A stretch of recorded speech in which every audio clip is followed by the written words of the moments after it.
Okay, so we're going to actually start building the computer. Right here I have already the case laid out here. The first things that you're going to need to know is what parts you need for your case. In this case I have an ATX layout, which is actually the board type. The board is actually an ATX. So that means I had to set little rivets in, which you can't probably tell very easily on here. They're just little notches that allow me to set screws in after I set the motherboard in. Another thing that I'm going to need to do is put in the power supply, which needs to go up here. So let's start that process here.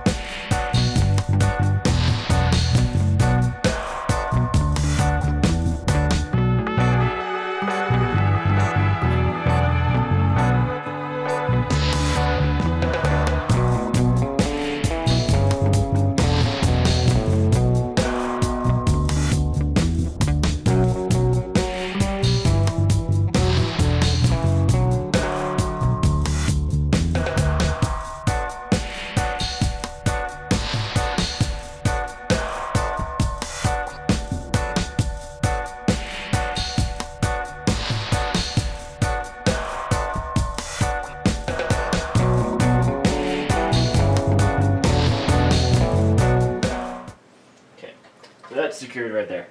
No, actually I only needed 2 on that one. Forgot what type of power supply I was using. Now once you get that in there, you have the major parts already set up. Next thing you need to do is get your motherboard in. So we're going to go over here and grab the motherboard here. Now the next thing we need to do is grab the faceplate, make sure we have it lined up correctly. So make sure everything lines up. Slide that right there into its slot. You'll see it right here down here. A little metal tab. Move this down.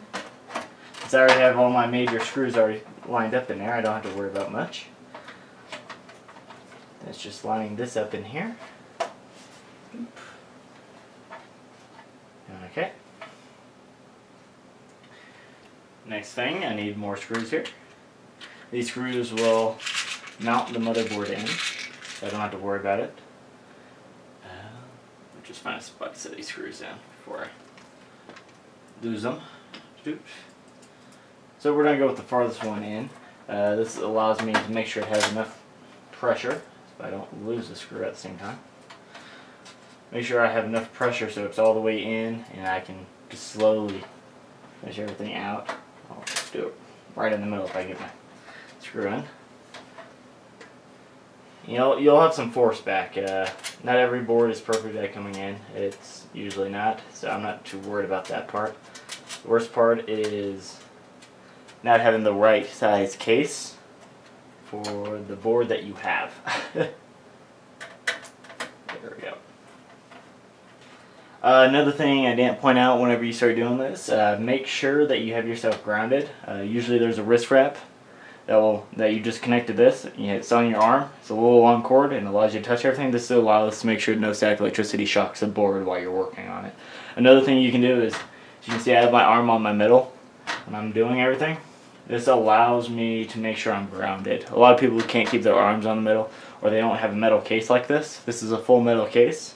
So just keeping myself grounded on it allows me to make sure I don't shock anything or break anything majorly. You can still have so much voltage that it can cause something, but the likely chance of that is pretty close to 0 almost. It lowers it by 1 shot.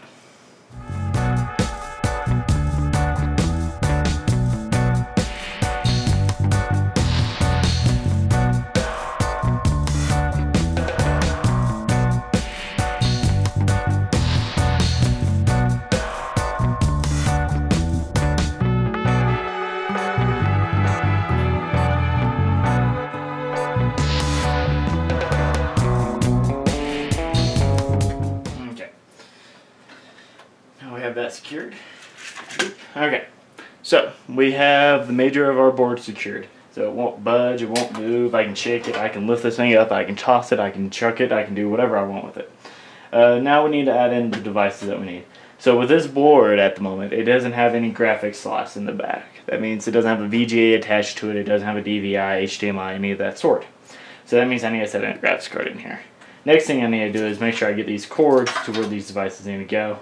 along with set in a hard drive, which I already actually have a hard drive in here in this case, and then a CD drive. Now, even though I'm going to set a CD drive in here, I have to make sure I know where everything's going. So I'm going to grab this over here. This is the front of our, there we go, my bad.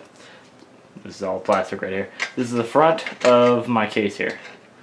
Now, this thing has slots in it, as you can tell, as I'm trying to set in a slot back in, because I actually popped this out earlier on accident when I was showing you guys this. Oop, there we go. This is the slots that it has. Now, it has USB up here, which is all these cords that need to be ran down. Then you have extra cords right here. This would be your light, your reset button, which is right underneath it, and power button. Oh, sorry about that. So, you have your top cords that go to your USB, which is right here. Then you have your bottom cords, which come out right here, which go to your reset button, LED, or light, which tells you if it's thinking, depending on what you have it connected to, or if a hard drive is under stress, and then your power button. Then you have your opening, which allows you to set whatever you want in there. And as you can tell, there's a floppy or USB device things. Now, I'm going to actually not set this on just yet. I want to make sure we have the inside of our board set up. Now, like I said, I'm missing a fan at the moment. And the only bad thing about this one right here, this fan actually can't fit on this. The reason why that is because it requires this different connector. So if I wanted to use this connector on this board, I'd have to actually pull back out this board, remove this plastic piece around it to reassign it to this piece right here. And I'm not going to be doing that at the moment. At the moment, we're going to actually need to set a graphics card in. So first off, let's figure out what graphics card I'm going to put in here. I have the power to put this one in, but the question is, will it fit? Might fit. It's gonna definitely fit. I have a 3-slot back here. I can just make sure I have to get power to it. That is NVIDIA, so I have my SLI card in there. Currently it's in normal mode. Let's kind of flip this here. I set it into SLI mode. This will allow me to use SLI if I put in 2 graphics cards. Now, this is a 2-slider, so the question is, which sides do the slots go to on the board?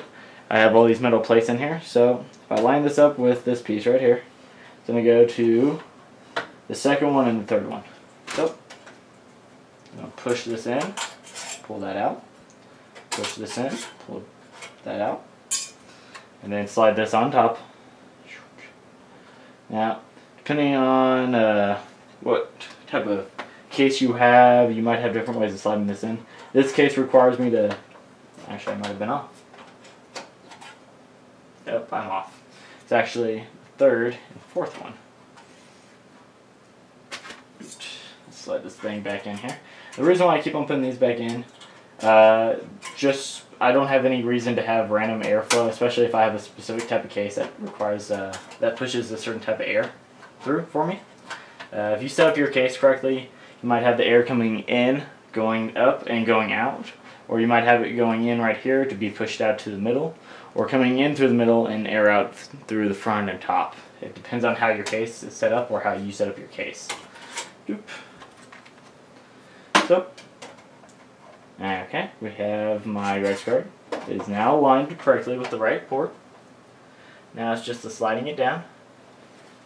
Now the fun part about sliding it down is that you have to get into these notches that are in the bottom of on the other side of the case here, which sometimes can be a hassle, especially if they're like bent pins that are really tight. Because what you're doing is you have a flat surface. This is how the pin looks. And you're sliding this device right in to be pinched between the two, hoping that it sticks. And then you screw it in on the top. So let's grab my screws here again. This one I'm only screwing one. This one can have 2 screws depending on how secure you want it. In this case I'm going 1 because I might set in another graphics card. Another thing about these type of graphics cards, as you can tell, it has this big fan here. There's actually a slot right next to it that I can slide another graphics card in. And if I slide in the same card, they're going to be blocking its own airflow, so you need to be aware of that at times too. So, I have my grab screen. Hey, thanks for watching. If you liked the video, please leave a comment or like below. If you want to keep up with all activities on the channel, click subscribe. And if you would like to watch another video, there's some videos listed down below here. And thanks for watching.